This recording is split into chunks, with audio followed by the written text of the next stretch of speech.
Brigadier साहब, सबसे पहले तो बहुत शुक्रिया वक्त देने के लिए। सर, आपको पता होगा कि आज भी खवारजियों ने अफ़गान चेक पोस्टों का इस्तेमाल करते हुए पाकिस्तानी चेक पोस्टों पर हमला किया है। एक अफसोसनाक खबर है, लेकिन पाकिस्तानी जो जवान हैं उन्होंने बड़ी दलेरी से उनका मुकाबला करते हुए उन्हें मुंह तोड़ जवाब दिया है। लेकिन सर, सवाल मेरा आपसे ये है कि जो अफ़गान हुकूमत है ये खवारजियों को पाकिस्तान के ऊपर इतनी तरजीह दे क्यों रही है? देखें, बात यह है कि पाकिस्तान ने अफगानिस्तान से सिर्फ एक चीज़ की डिमांड की थी कि जो आपने दोहा एग्रीमेंट में अमेरिकन कंफर्म किया था कि हम अपनी सरजमीन किसी टेररिस्ट ऑर्गेनाइजेशन को इस्तेमाल करने नहीं देंगे। हमने उनको ये कि इसकी पासदारी करें, don't let them use your land for infiltration Pakistan. Problem ये कि इनकी अफगान तालिबान की और ख्वारिज जो फितना है इनकी भी एक आइडियोलॉजी एक ही है। नंबर 2, वहाँ पर इस वक्त आप देखें कि इनकी प्रॉपर रेट ऑफ गवर्नमेंट कायम नहीं है, लेकिन इंडियन इन्वॉल्वमेंट बहुत ज़्यादा हो चुकी है। वहाँ पर इंडियन काबुल एम्बेसी के अंदर BLA, BLF, मजीद ब्रिगेड, BNA, ख्वारिज, इंसान ग्रुप, सब की वहाँ पर ट्रेनिंग होती है, कोऑर्डिनेशन होती है, टारगेट सिलेक्शन होती है। और फिर उसके बाद अफगानिस्तान में ही ट्रेनिंग कैंप बने हुए, यूनाइटेड नेशन की रिपोर्ट भी है कि काबुल के आगे अक्रॉस कंधार में जहाँ पर अलकायदा सबको ट्रेन कर रही है। आई मीन दिस मींस कि it's become an epicentre again, global terrorism का डर है। इशू ये कि हम अफगानिस्तान से एक बात करते हैं, हम उनको क्या कुछ देते हैं। देखें, लॉजिस्टिक्स कोड हम उनको देते हैं, चीनी आटा, चूरिया, अफगान ट्रांजिट, जो कुछ भी हम की इनकी सफारत खाली हम करते हैं। अमेरिकन जा रहे थे, हमने इनकी पूरी मदद की। रस्ते को निकालने के लिए हमने इनकी मदद की। मैंने कहाँ हमने इनकी मदद की है। और इसके बाद बात यह है कि अभी जब भी यहाँ पाकिस्तान टेररिस्ट एक्टिविटीज, 1-2 अफगानी उनमें नेशनल होते हैं, वेपन एमुनिशन उनके पास होता है उनका। अफगान नेशनल 27 मारे जा चुके हैं अभी तक। पाकिस्तान ने 12 में डेलीगेशन भेजे हैं। हमने फौजी डेलीगेशन, गवर्नमेंट के डेलीगेशन, फॉरेन ऑफिस के, डिफेंस मिनिस्ट्री के टाइम से, जी हमारे पास तो यहाँ पर ख्वारिज है ही नहीं है, यहाँ तो कोई TTP है ही नहीं। जबकि उनके वहाँ मैसेज आते हैं, वो मारे जाते हैं, सब कुछ। तो अल्टीमेटली मजबूरन पाकिस्तान को अभी देखें ना, हमें एक एयर स्ट्राइक करनी पड़ी, 3-4 टारगेट और पटकिया में और वहां पर 60 के करीब टेररिस्ट मारे गए हैं। सेकंड, हमने ये इंटेलिजेंस ऑपरेशन किया, बहुत ही एहतियात की कि कोई कोलेटरल डैमेज ना हो, कोई सिविलियन कैजुअल्टी ना हो। बाकी के इन्होंने फिर ये कि हम बताएं, आप देखिए कल रात को भी इन्होंने अटैक किया, मुंह की खारी भाग पड़े उसमें। तो सर, एक मेजर सवाल एक उठता है सर इस तमाम तर सूरत हाल के बाद कि जब अफगान वॉर चल रही थी और उसके बाद भी पाकिस्तान ने अफगानिस्तान को बहुत सपोर्ट किया है, तो क्या अफगानिस्तान पर किसी बैरूनी मुल्क का तो दबाव नहीं है जो कि पाकिस्तान का दुश्मन है? देखें, हर सूरत है इंडिया 100% इन्वॉल्व, और वो प्रॉक्सी, वी ऑल नो कि वो किसकी प्रॉक्सी का काम करें। दे वांट कि बलोचिस्तान में भी अमन ना हो, अफगानिस्तान में हो, पाकिस्तान दहशतगर्दी में घेरा रहे, ताकि हम CPEC अपना जो मंसूबा है देश से गवादर पोर्ट ऑपरेशनलाइज न करें, हम इकोनॉमिक तरक्की ना करें। उसके लिए जाहिर है कि जो टेररिज्म होता है ये अफगानिस्तान से होता है। अफगानिस्तान में जाके बैठ जाते हैं, ट्रेनिंग लेते हैं, वापस आते हैं। आई थिंक नौ इसके 2-3 हल हैं। एक हल तो ये कि पाकिस्तान को चाहिए कि अफगान नेशनल के जितने भी इलीगल है इमिग्रेंट सबको वापस करें। जी, हमारे पास तो 30 लाख के करीब है, 1.4 तो रजिस्टर्ड है यूनाइटेड नेशन हाई कमीशन के, सबको वापस करें। इनको समझ आ जाएगी कि व्हाट हमने कितनी मेहमानदारी की, हमने हमतायागरी का कितना हक अदा किया और आप क्या हमारे साथ करें। नंबर 2, इंडियन इन्फ्लुएंस है, वो नहीं चाहते कि पाकिस्तान इकोनॉमिक तरक्की करे। उस हमारी मुसल्लह फौज में के साथ आप देखें दहशतगर्दी की लड़ाई, रोज हमारे फौजी शहीद हो रहे हैं।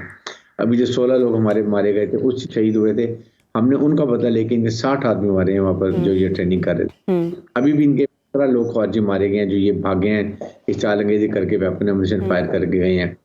तो अब जहाँ अब इनकी मर्जी है, इनको हम अभी भी सादक अली हमारे वहां थे, उन्होंने उनको जरूर ब्रीफ किया, बाय वी आर कमिंग। हमने उनको टारगेट करेंगे, या तो उन जगहों को आप खुद हमारे डिस्ट्रॉय करें या हम करते हैं, कहीं तो आप करें। और फिर सेकंडली कि आप दिल से एक्सेप्ट नहीं करते हैं। बात ये कि ये थैंकलेस लोग हैं, इनको सिर्फ एक हमने अब इस्तेमाल किया। अच्छा सर, अपने घर की बात भी कर लेते हैं। जैसा कि कल DG ISPR ने प्रेस कॉन्फ्रेंस करते हुए कहा, बल्कि उन्होंने भी सवाल किया कि पूछें जिन्होंने 2021 को इनसे मुज़ाकरात किए, इन्हें सेटल करने की यहाँ कोशिश की, तो आपको लगता है कि वो जो पॉलिसी 2021 में बनाई गई थी वो नाकाम हुई है और जिसकी वजह से आज सूरत हाल इतनी बिगड़ चुकी है कि अफगान चेक पोस्टों का इस्तेमाल हो रहा है पाकिस्तानी चेक पोस्टों पर हमला करने के लिए। देखें, ये एक बहुत ही गलत पॉलिसी थी। लेकिन जो पाकिस्तान के आइन और कानून को एक्सेप्ट करें और हथियार पहले और कहीं नहीं आइंदा हमें माफी दी जाए, उनसे हम मुज़ाकरात करने के लिए तैयार हैं। लेकिन वो जो फौज के खिलाफ, सिविल फोर्स के खिलाफ हथियार उठाते हैं, हमारे सिविलियन को शहीद करते हैं, हम उनसे मुज़ाकरात नहीं करेंगे। ना करने चाहिए थे। उस दौरान में जब उन्होंने किए, उनको लेके फाटक के बॉर्डर बेल्ट में आबाद किया गया, दैट वाज द टाइम ये किया कि अपने को रीऑर्गेनाइज किया, रीकूप किया, वेपन हमने इकट्ठा, कमांड स्ट्रक्चर को ठीक किया और फिर पाकिस्तान की लड़ाई कर दी। अमेरिकन वेपन जब उन्हें छोड़ के गए थे वो इनके हाथ लग गया। तो ये प्रॉब्लम हुई है।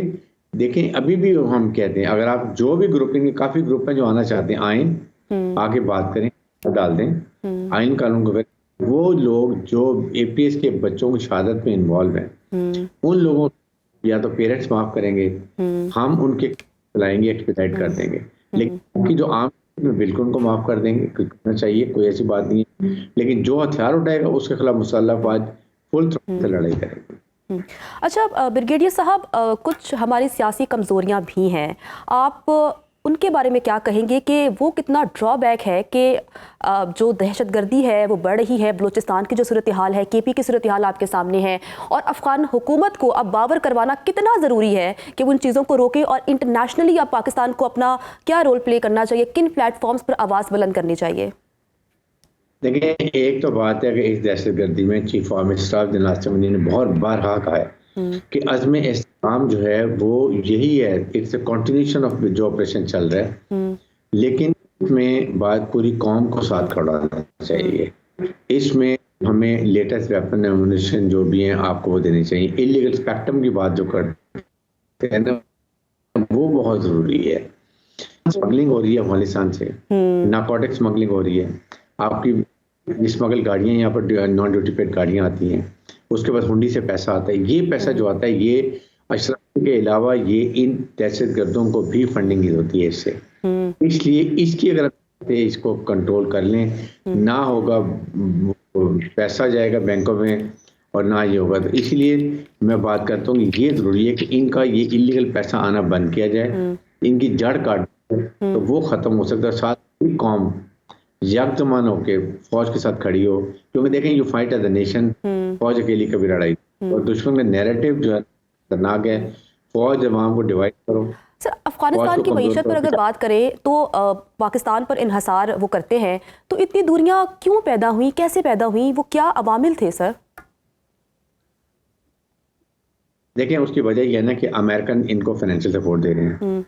ये चाइना अब इतना ज्यादा वहां पर माइन और मिनरल्स का काम करके निकाले, वो इनको पैसा दे रहे हैं, ये पैसा उनके पास आ रहा है। चाइना को इनको इन्फ्लुएंस हो ये कि जब आप चाइनीज चाहते हैं कि हम सीपैक भी बना लें, गवादर पोर्ट भी ऑपरेशन कर लें, 8 दिन में काशगर से गवादर में टोटल इनकी जो होती है वो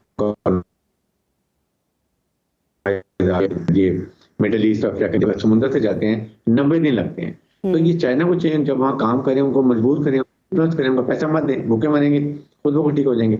और पाकिस्तान को चाहिए कि हम इनके सारे अफगान फिर इनको समझ आएगी। तीसरी अमेरिकन से कि आप ये गन छोड़ते हैं, आप जाते हुए एमुनिशन, वेपन, नाइट विंडो सब खुले छोड़ के गए ताकि इनके हाथ में लग जाए और अफगानिस्तान में फिर अमन ना हो और पाकिस्तान सीपैक ना बना सके। बेसिकली आप एक इस्लामिक मुल्क हैं, आप एक न्यूक्लियर मुल्क हैं, आपकी फौज बहुत लड़ाका बैटल हार्डेंड है, आपकी जियो स्ट्रेटेजिक लोकेशन बहुत अच्छी है।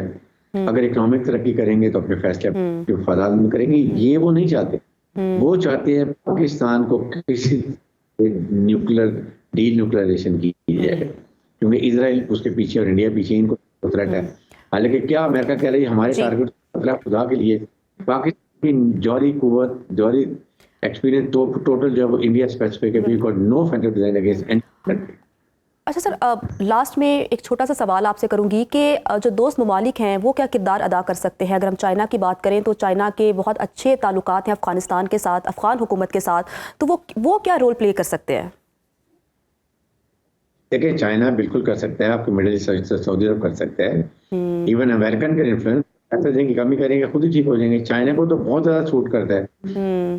अफगानिस्तान से सीपैक हमारा कंप्लीट नहीं हो रहा। अगर चाइना उनको पुश करे तो वहाँ माइंस कहाँ काम कर रहे हैं वहाँ कहाँ निकालने दें। तो आप देखिए चाइना का अफगानिस्तान में कुछ चीनी मारा गया, कोई नहीं मारा गया। जैसा ही है। पाकिस्तान में क्यों मारा गया? ये देखिए अगर अफगानिस्तान पीस हो जाता है तो सेंट्रल एशिया, अफगानिस्तान, यहाँ से हमारा सारा तजारती सामान आएगा बलूचिस्तान ग्वादर पोर्ट और की मंडी में चला जाएगा। तो ये पाकिस्तान को, न्यूक्लियर मुल्क को नहीं तरक्की करने देना चाहते। इसमें इंडिया को हम कर रहे हैं एज ए प्रॉक्सी के वो चाइना के खिलाफ, पाकिस्तान के खिलाफ ये दहशतगर्द और चाइनीज को हरा सके और वो सीपैक न बना सके। तो हमें इन ममालिक को, हमसाया ममालिक में रशिया है, चाइना है, ईरान है, ये मिल के इसको पुश करें। आई थिंक कोई ना कोई हल निकले।